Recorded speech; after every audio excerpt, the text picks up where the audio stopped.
자, 여러분 안녕하세요. 오랜만에 이렇게 영상으로 또 인사를 하게 됐어요. 우리가 중간고사 범위가 다 끝나고 이제 현대문학 작품으로 들어가게 될 건데 우리가 처음으로 배울 시는 향수라는 작품이에요. 그래서 시대 순으로 마찬가지로 현대시도 시대 순으로 공부를 할 건데 가장 앞선 작품부터 그다음에 최근에 가까운 작품 순서로 나가게 될 건데 우리는 향수라는 정지용 시인의 시를 가장 먼저 배우게 될 거예요. 자, 페이지 하나 넘겨볼게요. 제가 시인 소개를 좀 먼저 해드릴게요. 시인 소개를 하자면, 자, 이렇게 생기신 분이에요. 정지용이라는 시인이고, 우리가 주로 교과서나 모의고사, 문제집 등에서 자주 접할 수 있는 1900년대 이제 초반에 시를 활발하게 쓰셨던 분이고요. 1902년부터 50년까지 사셨던 정지용 시인은 주로 1920년대에서 40년대에 활동한 분으로 현대시의 새로운 시대를 개척했다라는 평가를 받을 만큼 당시 시단을 대표했던 시인입니다.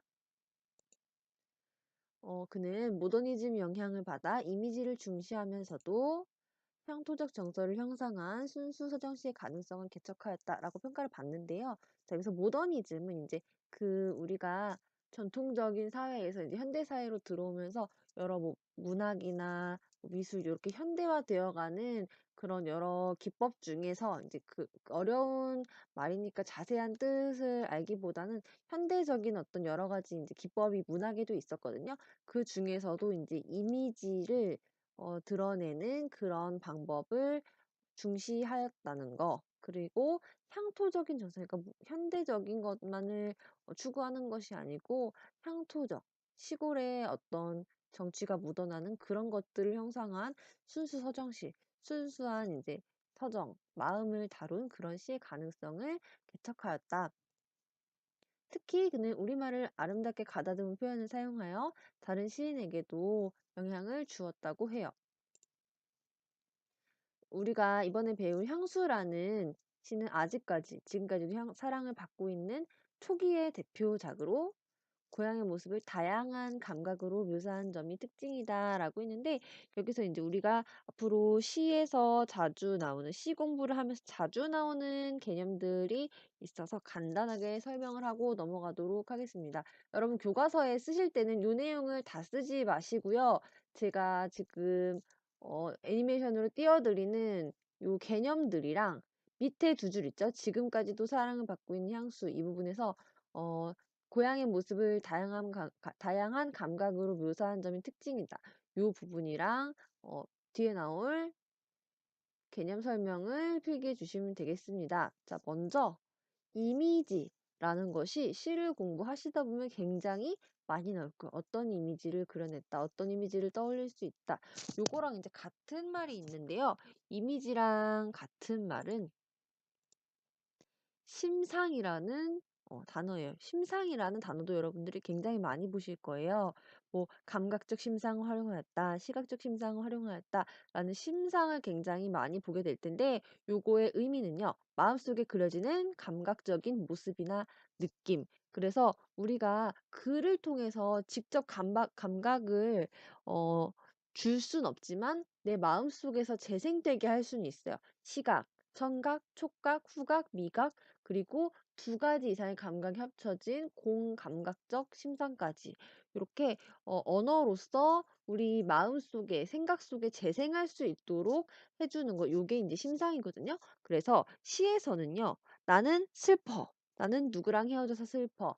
나는 누구랑 지금 행복해서 너무 좋아."라고 이렇게 직접 진술하는 것보다는요. 감각적 이미지로 형상화를 해서 대상을 직접 느끼는 것처럼 전달하는 것이 일반적이에요. 그러니까 감정을 직접 전달하기보다는 그 상황을 내가 머릿속에, 마음속에 재생할 수 있는 그런 감각으로 제시하는 거죠. 그래서 시는 이미지를 얼마나 잘 표현해 내느냐. 그리고 그걸 내가 얼마나 잘 파악해서 이 사람이 말하고자 하는 걸 알 수 있느냐라는 것이 이제 작품을 이해할 때 필요한 부분이겠죠. 그래서 요 이미지라는 것 되게 어 추상적으로 뭉뚱그려서 받아들일 수도 있는데 '아 요런 거구나. 감각이구나. 감각적인 이미지구나.'라고 생각하시면 좋을 것 같고요. 그다음에 향토적 정서. 이 시에서 굉장히 향토적 정서를 잘 살려주고 있거든요. 그래서 제가 요것도 간단하게 정리를 해 봤는데, 향토적이다라는 말은 토속적이다라는 말이랑 거의 유사한 뜻이고요. 고향, 시골의 정취가 담겨 있을 때 향토적이다라고 해요. 그래서 향토적 정서를 드러내는 방법은 지역 방언을 살리거나 향토적인 소재 등을 사용하는 거, 요런 게 있거든요. 이 향수라는 시는 다양한, 굉장히 다양한 심상, 감각적 심상을 활용하고 있는 점, 그다음에 향토적 정서를 잘 드러내면서 고향을 말하고 있는 점이 특징인 작품이에요. 그래서 향수라는 시의 본문으로 들어가 볼게요. 향수라는 말 자체가 뭐를 그리워하는 거예요? 그쵸. 고향이라는 마음속에 품고 있는 고향을 그리워하는 게 이제 향수인데, 그 고향의 모습을 어떻게, 어떤 감각, 어떤 이미지로 보여주고 있는지를 느끼면서 이 시를 같이 공부해 봅시다. 자, 첫 번째 연에서, 이게 총 5연의 시인데 첫 번째 연에서는 고향을 이렇게 전체적으로 봤을 때 모습을 그려주고 있습니다. 넓은 벌 동쪽 끝으로, 넓은 벌판의 동쪽 끝으로. 자, 요거는 고향의 모습, 전체적인 그림, 멀리서 봤을 때 넓은 벌판, 그다음에 동쪽 끝으로 뭔가 이렇게 펼쳐져 있는 원경, 멀리서 본 풍경. 옛 이야기 지줄대는 실개천이 휘돌아 나가고. 자, 지줄대는의 뜻은요. 이게 방언인데 나긋나긋한 소리를 내는, 뭐 조잘대는 정도의 느낌? 그래서 지줄대는 이제 방언, 나긋나긋한 소리를 내는 거예요. 그 조잘조잘대는. 근데 이 옛 이야기 지줄대는 주체가 실개천이잖아. 그쵸? 근데 실개천은 뭐 살아있는 뭐 사람도 아닌데 옛 이야기를 지줄지줄 댈 수가 없어요. 그래서 이 부분은 이제 의인이기도 하고요. 의인. 그다음에 소리를 내는, 이 소리를 인제 우리가 들리는 것처럼 표현해 주었기 때문에 청각적인 심상이 사용되었다. 그래서 지줄대는, 옛 이야기 지줄대는 이 부분은 이제 의인이 쓰인 부분, 그다음에 청각적인 심상이 쓰인 부분임을 알 수 있어요. 그리고 실개천이라는 소재는요. 여러분, 실개천이 아무 데나 있나요?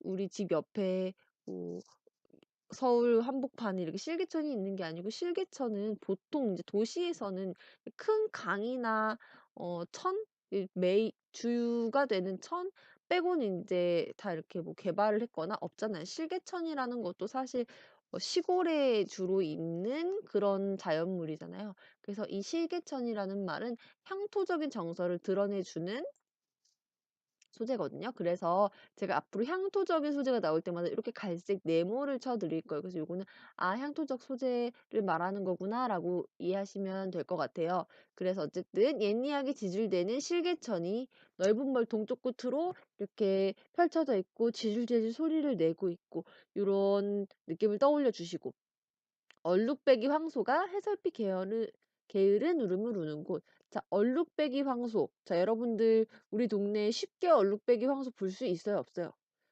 없죠. 그쵸? 황소라는 것은 이것도 이제 시골에서 이렇게 외양간에서 키우는 거잖아요. 그래서 토속적인, 향토적인 소재이면서 얼룩 무늬가 눈에 보이는 것처럼 우리가 황소의 모습을 떠올려 볼 수 있으니까 어떤 감각이 쓰인 부분?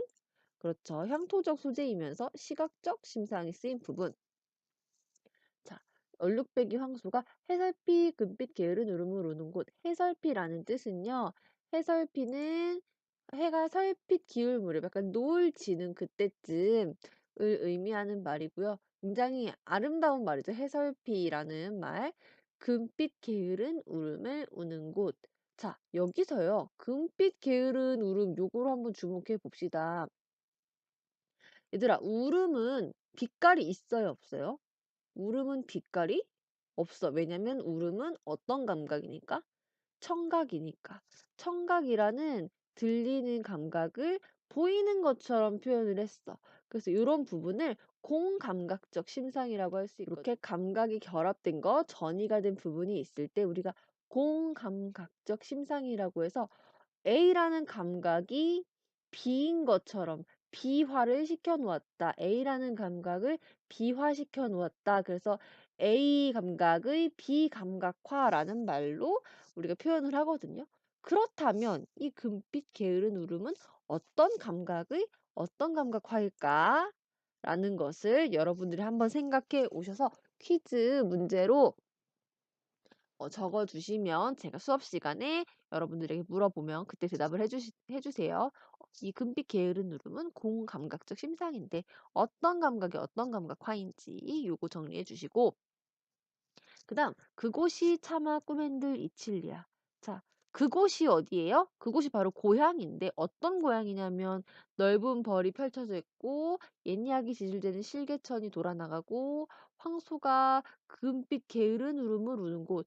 얘들아, 금빛 게으른 울음, 음메 하면서 약간 느리게 길게 이렇게 게으르게 울 것 같은 이런 아름다운 모습의 소박하지만 아름다운 모습의 고향. 그곳이 차마 꿈엔들 이칠리야. 차마 꿈에 잊혀질 거라는 거야? 안 잊혀질 거라는 거야? 안 잊혀질 것 같죠? 그래서 그곳은 잊을 수 없는, 꿈에서도 잊을 수 없는 나의 고향이란 뜻이에요. 근데 이 줄표가 붙어 있는 이 그곳이 차마 꿈엔들 이칠리아가 매 연의 마지막마다 계속 나오고 있단 말이죠. 이런 부분을 우리가 각 연의 마지막에 똑같은 것이 이제 반복되는 것을 우리가 후렴구라고 하잖아요. 그래서 이 부분, 이 시에서 후렴구에 해당하는 부분이에요. 그래서 후렴구의 반복이 일어나고 있는 부분 정리해 주시는데 이 후렴구가 이 시에서 어떤 기능을 하고 있느냐 형식과 내용으로 정리해서 좀 정리를 해 볼게요. 여러분 교과서 빈칸에 필기해 주세요. 자, 먼저 형식적인 기능, 각연의 시상을 매듭 짓는다. 위에 그 후렴구 윗부분에서는요, 어떤 고향인지를 제시하고 여기가 잊혀지지 않을 거야 라고 하면서 각 연의 시상을 이제 그리운 고향에 대한 생각으로 매듭을 지어주고 있고, 두 번째, 각 연의 끝에서 반복되기 때문에 반복은 운율을 형성해 줄 수 있어요. 그다음에 세 번째 형식적 기능, 시의 구조적인 안정감을 부여한다. 매번 다른 것이 아니고 끝이 어 똑같은 후렴구가 들어가기 때문에 안정감이 생기고요. 그다음에 내용상의 기능, 화자의 정서를 직접 표출하고 있어요. 자, 꿈엔들 이칠리야. 잊히지 않을 것이다. 잊을 수 없는 고향. 그리운 마음이 드러나고 있죠. 그다음에 회상 속 고향에 대한 집약적인 정서를 제시하고 있다.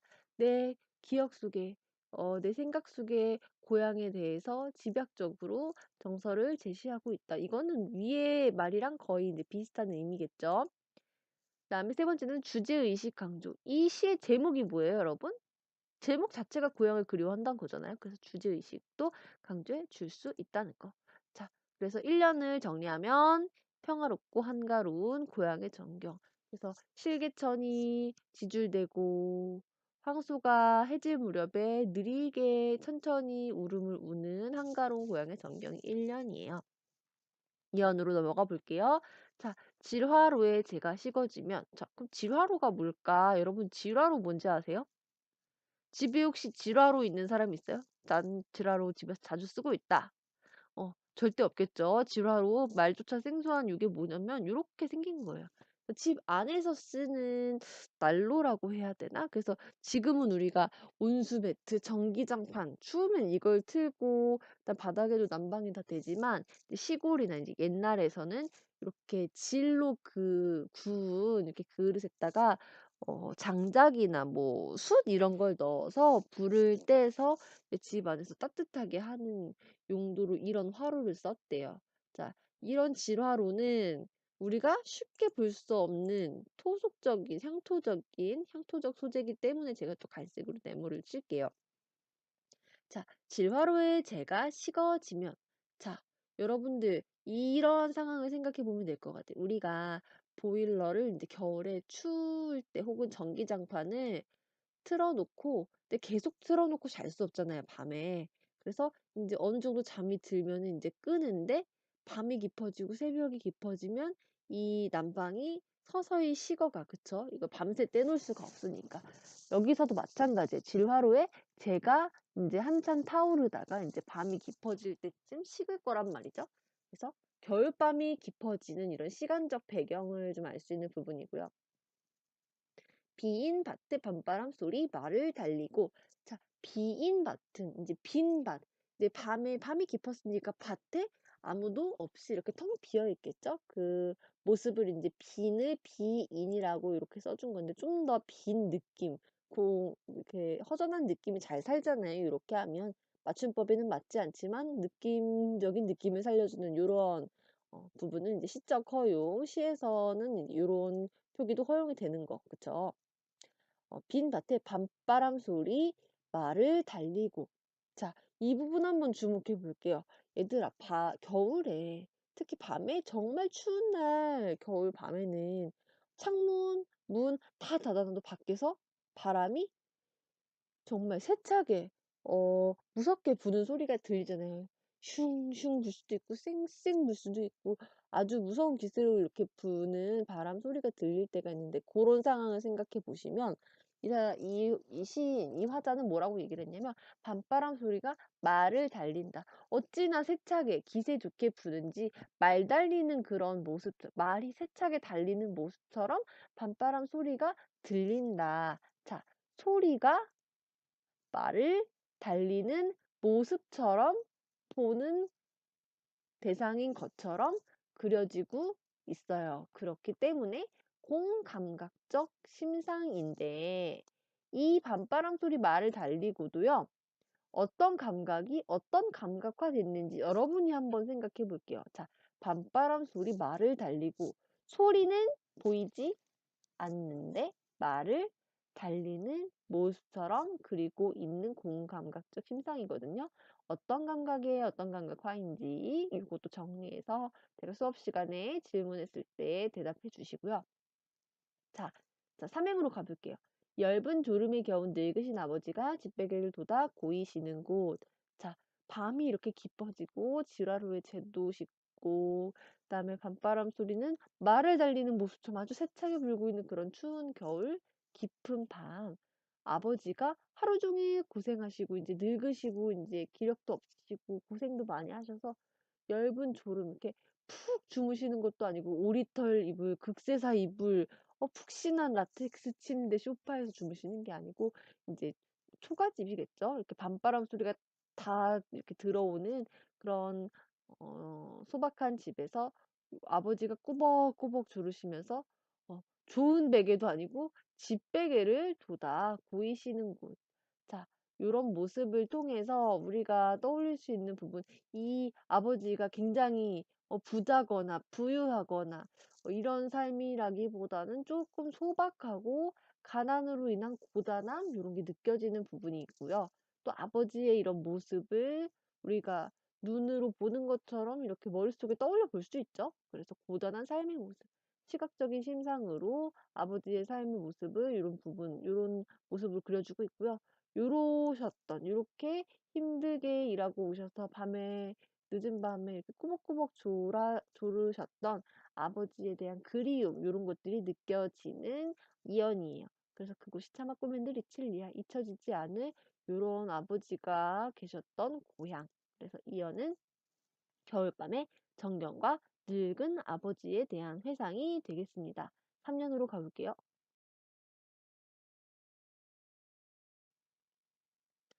하늘에는 성금별, 알 수도 없는 모래성으로 발을 옮기고. 자, 하늘에 성글다는 이제 촘촘하다의 반대말이잖아요. 그래서 뜨문뜨문 별이 떠 있어. 밤이 깊어진 그런 시간적인 배경이고요. 알 수도 없는 모래성으로 발을 옮기고. 이거는 여러분 크게 인제 의미를 두기보다는 분위기를 조성하는 부분으로 볼 수 있을 것 같거든요. 그래서 알 수 없는 뭔가 미지의 세계가 느껴지고. 자, 모래성은 보통 이제 누가 쌓고 놀아요? 뭔가 아이들이 쌓고 노는, 뭔가 동화나 이제 동요에 많이 나오는 그런 소재잖아요. 그래서 뭔가 미지의 세계, 동화적인 세계, 고런 것 같은 분위기를 만들어 주는, 그래서 동화적이고 신비로운 분위기를 조성해 주고 있고요. 이런 깊은 밤의 모습인데, 서리까마귀 우지짓고 지나가는 초라한 지붕. 서리까마귀는요, 가을 까마귀야. 우지짓다. 가을 까마귀. 까마귀가 울면 어떤 소리가 나죠? 까악까악 소리가 나겠죠? 이런 청각이 이제 들리는 것 같은 청각적인 심상도 사용이 됐고, 초라한 지붕, 뭐, 이렇게 우리가 되게 좋은 집, 뭐, 이렇게 대궐 같은 집을 보면은 뭐 기와집일 수도 있고, 뭐 궁궐같이 이렇게 화려할 수도 있는데, 초라한 지붕이라는 걸 보니까, 고향집이 그렇게 부유하진 않구나. 우리가 앞에서도 봤지만, 초라하고 이제 가난한 모습이 있구나. 라고 볼 수 있는데, 뭐 가난하다고 해서 막 죽을 것 같이 힘들어서 다시 꼴 보기도 싫다가 아니고, 흐릿한 불빛에 돌아앉아 도란도란 거리는 곳. 자, 단란하고, 그러니까 이 가난하지만 불빛이 느리지만 모여 앉아서 도란도란 거릴 수 있다. 자, 도란도란은 이렇게 소근소근 이렇게 둘러앉아서 이렇게 정겹게 말하는 모습이잖아요. 그래서 도란도란은 이제 청각적 심상이 사용이 된 부분이에요. 그래서 '이런 고향이 잊혀지지가 않겠다.'라는 걸 통해서 단란한 고향 마을의 정겨운 모습, 요렇게 오연을 정리해 볼 수 있겠어요. 자, 그래서 우리가 이렇게 향수라는 정지용 시인의 작품을 공부했는데, 이 시는 그렇게 어렵지는 않아요. 그쵸? 그렇게 어려운 어떤 깊은 차원의 어 뭔가를 전달하는 것이 아니고, 이 사람이 이 시를 통해서 이야기하고 싶은 것은, 이 사람이 이 화자가 제시하고 있는 것은 여러 가지 고향의 모습이야. 근데 그게 단순한 모습이 아니고 여러 가지 감각을 활용해서 이 사람이 생각하는 고향의 모습, 그리고 눈에 보여지는 고향, 그다음에 귀로 느끼는 고향, 또 촉각, 이런 것들이 고음 감각, 그리고 감각의 결합까지, 이런 부분들을 통해서 고향의 모습을 제시를 해주고, 여기를 잊을 수가 없다라는 걸 통해서 화자가 고향을 그리워하고 있다, 그리고 그 고향이 어떤 고향이다라는 것을 알 수 있는 시예요. 자, 여러분, 이렇게 해서 우리가 향수라는 정종 시인의 시를 공부해 봤는데요. 어, 앞에도 이야기를 했고, 우리가 본문을 통해서, 시 내용을 통해서 알았다시피 이 시의 특징을 세 가지 정리를 하면요. 먼저, 감각적인 심상을 굉장히 활발하게, 굉장히 다양하게, 다채롭게 활용하고 있다는 점이에요.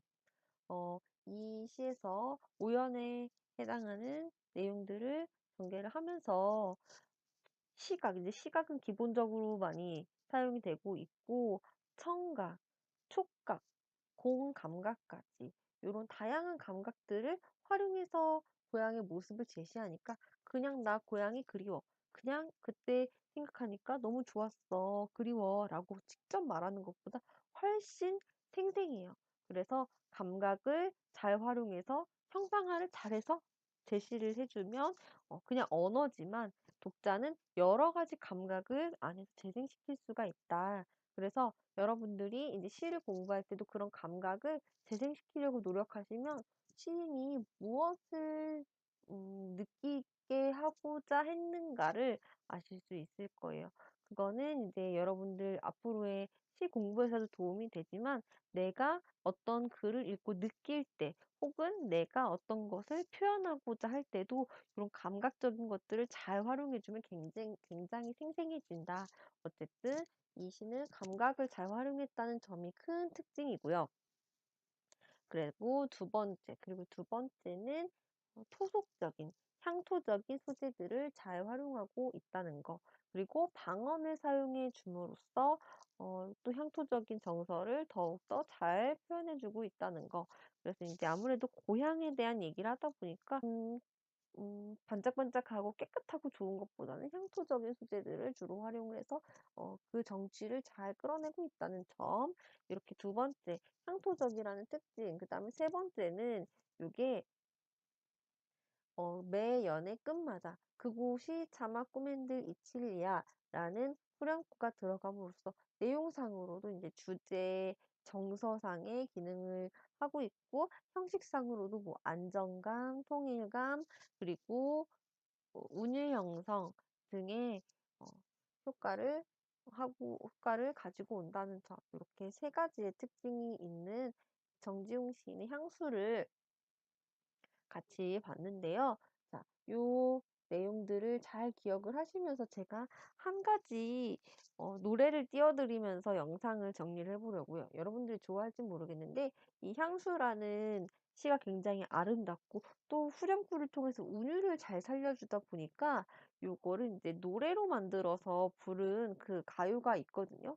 그래서 이 향수 정지용 시인의 향수로 만든 노래를 함께 들으면서 이 영상 학습을 마무리해 볼게요. 자, 여러분 수업 시간에 어 학습 활동과 프린트를 마저 해 보고요. 노래를 꼭 같이 들어 보시고 영상을 끄길 바랄게요. 자, 그러면 교실에서 만나요. 안녕.